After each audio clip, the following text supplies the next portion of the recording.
Good afternoon, everybody. Welcome to episode 8 of Derek Talks Real Estate. Today, we're going to be talking about negotiations, why it's important to have an agent who knows how to negotiate, and then kind of where the negotiations come in when it comes to a real estate transaction. A lot of time people think of only the one time we negotiate, which is getting the offer under contract, but there are going to be a couple other spots that we're going to tend to have those negotiations. So once again, we're coming to you live from the worldwide headquarters of Derek Talks Real Estate in Locust, North Carolina, and we are in the main studio today, which is my office. But we got to have fun. Um, I had one person, a friend of mine, that did just recently say, "Man, why when you're doing these, do I see your eyes like scanning back and forth?" And for those of you that don't know and aren't familiar with how my office is set up, I have a big, huge window that sits in front of me, and there is a road that's there. So sometimes cars going by catch my eye. So I tend to have my squirrel moments. So excuse me if you see me like, "Ooh," that's kind of what's going on. Or it could be an actual squirrel. We do have a couple of big trees out in the front yard, and sometimes I'll watch a squirrel run up and down a tree while I'm talking to you. So, anyway, negotiations, kind of where we're at there, why it's important to have a realtor who's good at negotiations.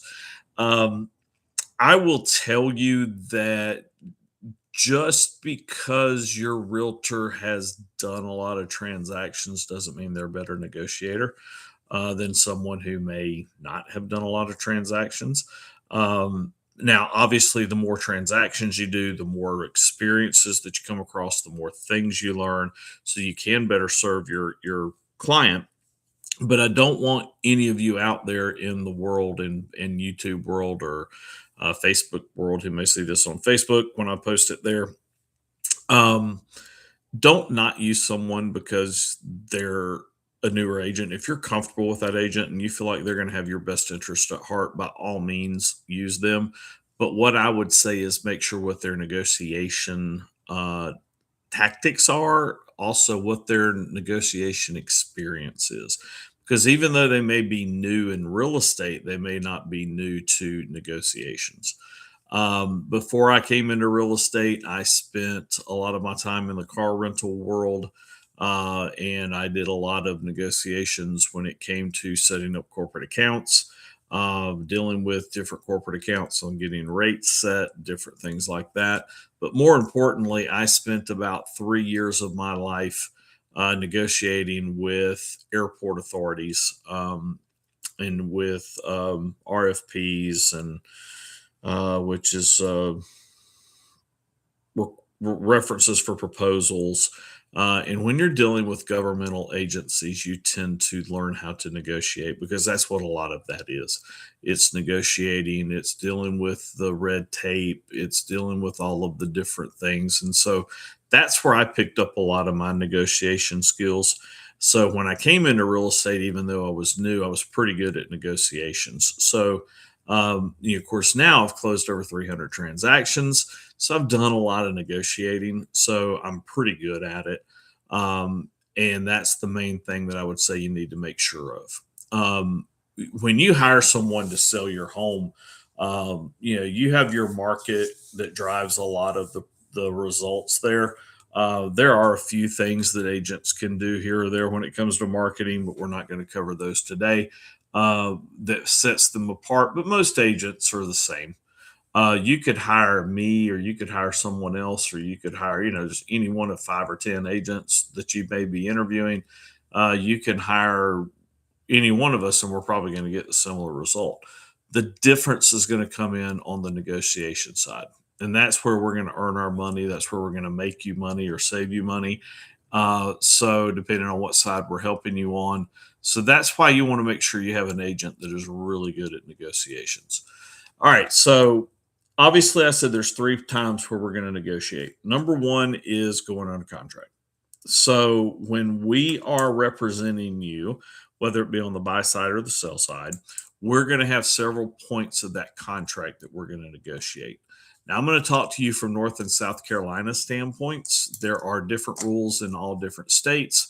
50 different states, we have 50 different sets of contracts, 50 different sets of ways that real estate is done based off of legal things. So you could have 50 different ways that you negotiate or that deals are put together.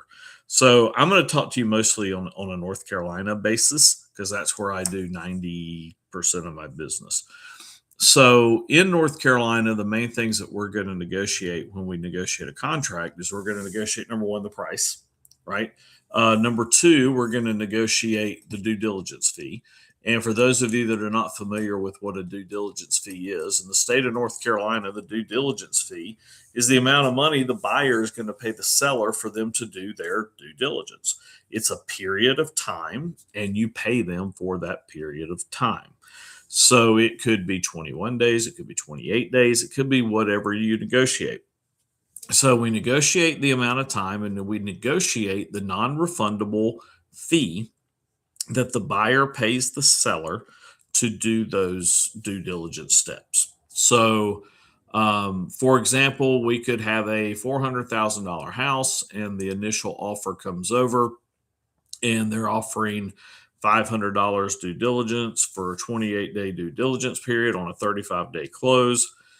And they're offering earnest money, which is the next thing that you would negotiate in that. And then, of course, we have our, like I said, the due diligence period, close date, attorney, et cetera, et cetera. So when it comes to due diligence, you know, I'm going to talk to my seller and we're going to know kind of where they want to be in regards to that due diligence fee. I'm not going to talk a lot about specifics because I do not want to give away how I do things in case another agent sees this. I may go up against one day. But what we're going to do there is we're going to do me as the listing agent when I'm handling it from that side of the contract. I'm going to do everything I can to get that due diligence fee to be as high as possible for my seller and that due diligence period to be as short as possible for my seller. The buyer, when I'm helping on the buy side, I'm going to try to get that due diligence fee to be as small as I can for my buyer and that due diligence period to be as long as I can for my buyer. So it depends on what hat I'm wearing as to how I negotiate those. But we do want them to be fair. We're not looking to take advantage of someone, but we also do not want our client to, if we're on the buy side, have too short of a due diligence period. If we're on the sell side, have too long of a due diligence period. I typically look to get somewhere between 1% between the due diligence fee and the earnest money fee. I know a lot of agents do the same, so I'm not, too worried about saying that as far as part of the strategy. That's just kind of where we try to get it to. So on a $400,000 house, I'm looking to get, $4,000 between due diligence and earnest money. It just depends on how we're going to negotiate that, where how much of that is going to be non-refundable on the due diligence and how much of that is going to be refundable on the earnest money. So the due diligence fee, again, is what is paid to the seller for them to take that house off the market to allow the buyer to do their due diligence or get basically their inspections, appraisal, checking title searches, things like that. That's all stuff that comes up through the due diligence period. Now, once that due diligence period is over, you have an earnest money deposit that still is there to protect the seller. So if the buyer decides to back out of the contract after the due diligence period is over, then at that point, that earnest money typically stays with the seller. If the buyer backs out during the due diligence period, that earnest money typically goes back to the buyer, but that due diligence fee is given up. So that's the main thing that we negotiate there, other than price. The due diligence fee, the earnest money fee, and the time period for the due diligence fee. I have seen some buyers that they will want to have due diligence run up to the day before closing. Very rarely am I ever going to, recommend to one of my sellers to do that, because that pretty much means that buyer can walk away all the way up to the day before closing, and their only penalty is that due diligence fee. If you're going to come to me and ask for me to do that, you better have a pretty high due diligence fee. Just quite honestly. Um, the earnest money fee, again, is there to just keep the buyer engaged after the due diligence period. If there's no earnest money fee, then there's nothing there keeping the buyer in once that due diligence period ends. Now, the other things that we could negotiate when it comes to the offer is the attorney. North Carolina is an attorney state, so attorneys do the closings here. And it could be that you're sending me an offer and it says we're going to have so and so attorney do the closing. I've had bad experiences with that attorney. Yeah, I could try to negotiate with you and say, we agree to all these other terms except for the attorney that you're using. We would prefer to use attorney X versus attorney Y. I typically, in all my listings, I do put who the seller prefers to use as an attorney. And then hopefully, if you are really, really wanting to make sure you get that offer as a buyer, go ahead and go with that attorney. Now, if you've got an attorney that you absolutely want to use, by all means, you put that in there. And again, if it's somebody that we, as on the sell side, have had issues with in the past or don't like how they do things, then we may come back and negotiate that. Other things that we could negotiate are seller possession after close. It could be that we have a seller that needs a couple of weeks after closing before they move out. We could negotiate seller or buyer possession before close. That could be something where we know we have a vacant house and the buyer wants to get in there a couple of days or a few days before closing and kind of rent the property for a few days before they close. Um, we have other things that we can negotiate, being warranties. We want a home warranty. The buyer wants one, seller's not wanting to give one. So we negotiate that. Other things we negotiate could be personal property. I'm not a big fan of negotiating a lot of personal property. The main ones that we do negotiate are washer and dryer and refrigerator. But if you're coming in and you're wanting some of the furniture that the client has, we'll talk, but that can't really go on the offer. That has to go on a different bill of sale because the appraiser is not going to give that property any value, and you may be including that property as a seller to get a price point, right? Or you may be offering extra money as a buyer and saying, hey, we want this. And it could cause issues with the appraiser down the line. So those are kind of the main things that we're going to focus on negotiation with the going under contract. The next step where we're probably going to negotiate, excuse me, need to get some of my good old Coke Cherry Zero there. That is not a paid sponsorship, by the way, but Coca-Cola hit me up. All right. So the next thing that we're going to negotiate is going to be repairs. So when the buyer comes in and does their inspections, they are more than likely going to find a few things that they're going to want repaired, or they're going to want credits for things like that. Now, even in North Carolina, the contract states as is. So when it says on their buyer, you're buying this property in as is condition, but make sure you do your due diligence. And if you want to negotiate any repairs, those are separate from this contract. And there is a separate form we use called the due diligence repair addendum. And that's where, as a buyer agent, you can present to the seller and the seller agent, you can present to them the list of things that you want either repaired or you want credits for after doing your inspection. There could also be things that are required by the appraiser. So we'll get to that here in a minute.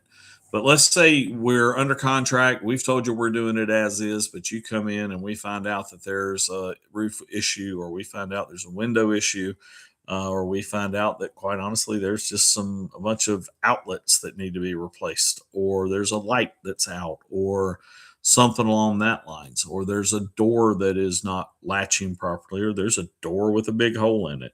You can ask for anything you want to on a repair request. What you're typically going to find is most sellers are not going to fix cosmetic things or agree to repair cosmetic things.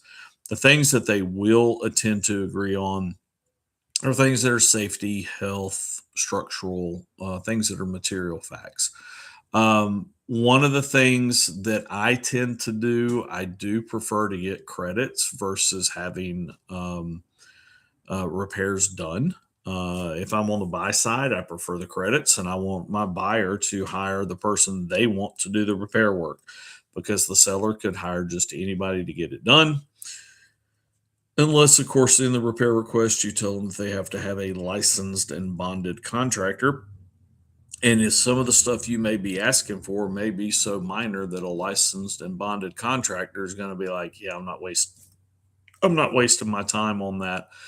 So the seller could have issues finding people to get the work done. And the last thing we want to do is delay a closing because of having trouble finding a contractor to come out and do the work, or finding a contractor and getting on their schedule. If you can find a contractor that can be out to your house the next day to repair stuff, I'd worry about that contractor. That's why, as a buyer, when I'm representing the buyers, I would prefer to have credits, because I don't want the seller hiring the least expensive contractor to come out and do the work who's going to do a bad job, and then turn around and my buyer have to have that work redone at a later point. So why not just get the credits, let my buyer choose who is going to do the work, and then if there's a problem, they can go back to that person who did the work and have them come back out and repair it for whatever agreement that they have. Most of those contractors are going to give you a little bit of a warranty. So if something doesn't go right, you're going to be able to get them back out there and have it done correctly. On the sell side, when I'm representing the seller, again, I prefer to do credits simply for the same reason. What I have seen in the past is I would have a seller who would hire someone who would come out and do the work, and the work is adequate, the work is good, the work is something that is fine. There's nothing wrong with it, but the buyer may be a little pickier than what the seller is, which obviously that happens a lot because the seller no longer is going to be owning the home, so they don't care. They're just getting the work done. But the buyer comes back in and says, "Oh, I don't like how that work was done. I want that redone." So instead of going back and forth, again, I try to do credits there so that the buyer can get the work done by the person who they choose to have the work done by. So that's going to be where we do a lot of our negotiating as well as repairs. I have seen repair requests come over that are 90 items, and honestly, when that happens, I go straight back to the buyer's agent and start the negotiations. And I'm pretty hardcore. I'm like, this is ridiculous. We're not doing this number of things. Pick the five that are most important to you, and let's start from there. The other thing too that you're going to find out is you have a lot of people that will try to negotiate multiple times on the repairs. Once we come to an agreement on the due diligence repair addendum and we sign it, don't come back to me asking for something else. Where I'm going to be pretty hardcore in making sure that my seller does not have to be drugged through things or try to be hold them last minute and say, "Oh, well, if you don't fix this now, we're going to back out." Well, okay, bye. Especially if I've done my job and gotten us a proper due diligence fee. So that's where you're going to do some negotiations there. The third area where we negotiate, and this doesn't happen as much as the other two, but it has to do with appraisal issues. So if we're dealing with an FHA or a VA and they come back and say, "Hey, we're good with the value of the home, but for it to be at this value, we need this done." Um, that's where we do sometimes have to go ahead and get the work done prior, because the appraiser is not going to let the appraisal pass without that work being done. So you're gonna deal with that on a lot of older homes with chip paint and window sills, or with structural issues, handrails, decks or porches being taller than 30 inches from the ground with no rail. Those are some of the different things that you come across. Well issues where you have chloroform in a well.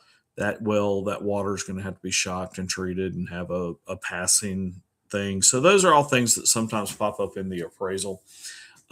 If they pop up on the inspection report and the underwriter finds out about it, they're going to definitely make you get that done before the home closes. But the biggest thing with appraisals, if we're under contract for 400,000 and the appraisal comes back at 375, that's all the bank's going to loan that buyer. So at that point, we go into negotiations again. And how do we do that? Are we going to match that appraisal point? Do we have an appraisal addendum that we negotiated in the offer? That, hey, if it comes back, then the buyer has to make the difference. There's so many different things that are involved there.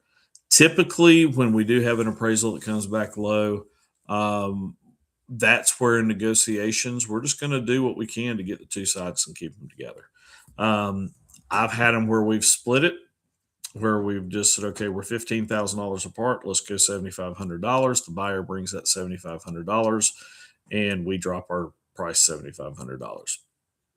I've had them where the appraisal has come back in and we're $20,000 apart, and the buyer says, "Nope, I'm not spending one dime over what the appraisal says." And the seller makes the decision, you know what, that's fine. I've also had times where the buyer has refused and the seller says, "Nope, I'm not matching that." We terminate, we go back on the market, we go under contract at the same price point that we were, and the next appraiser comes out and appraises it just fine. So, it just depends on where you're at, what each of you want to do. My goal when that happens, if we feel it's blatantly wrong that the appraiser did something wrong, our goal there is to get the buyer to request another appraisal. That has to come from the buyer. The seller cannot request that.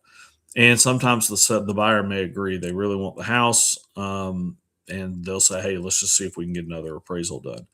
Now, sometimes the mortgage company is not going to agree to that. And so it may be that you have to go with a different mortgage company. And so we extend our terms and extend our close date, do what we need to do to try to find that appraiser is going to appraise it where we want to be. I've had that happen. I had one case where we were $8,000 apart and the seller wouldn't come off of it, but he said, "Look, I've got some furniture that I will give you if we stay at this price point." And the buyer is like, "Okay." So what the buyer does is they turn around and bring a check for that furniture that they want to buy, and then that's done separately outside the contract. So we on the contract drop the price to match the appraisal, but then the buyer gives them a check for the difference for the furniture that they're buying. There's all kinds of different ways we can negotiate all of that. So those are the three main things, or the three areas where we're going to negotiate. Is we're going to negotiate on the offer, the terms of the offer. We're going to negotiate the repairs, and if necessary, we're going to negotiate when it comes to the appraisal. So again, main thing that I would tell you is to make sure you have an agent who is a good negotiator. Don't worry about how long they've been in the business, how many houses they've sold. Other that, what's their marketing this, marketing that. Find out how good of a negotiator they are. That's where an agent really makes their money, because they can make you money or save you money depending on what side of the transaction you're on. So you need that agent that does that. Now, if you're getting ready to buy, you're in North Carolina, you do not have an agent yet, and you want to have a conversation about negotiations and how I do things, by all means, please feel free to reach out to me. That's, as always, no pressure, just clarity. Be more than happy to have a conversation. You can reach me at derektalksrealestate@gmail.com. Derek is Derek. Or you can reach me at 704-610-1154. I would recommend you text first and say, "Hey, I'm so and so. Saw your Derek Talks Real Estate segment. Wanted to ask a few questions." I'll pick up the phone and give you a call back. Um, Sometimes if you call, it comes in as a possible spam if you're not in my phone. And if it's possible spam, I'm probably not answering. So if that does happen and you get voicemail, leave a voice message. And again, let me know that you have seen me on DerekTalksRealEstate.com or Derek Talks Real Estate on YouTube and Derek Talks Real Estate on Substack, or whichever section you have found me on. And I will be more than happy to return your call and have a conversation. Again, negotiations, find somebody who's good at them, and as always, no pressure, just clarity. And as always, if you can't tell, this is completely unscripted. I just sit here and talk. Sorry if I ramble. I did just have a squirrel moment too, by the way, so I may have repeated myself on a couple of things. All right, everybody. This is going to wrap it up. I appreciate you hanging in there for 25 minutes. And until next time, have a good one.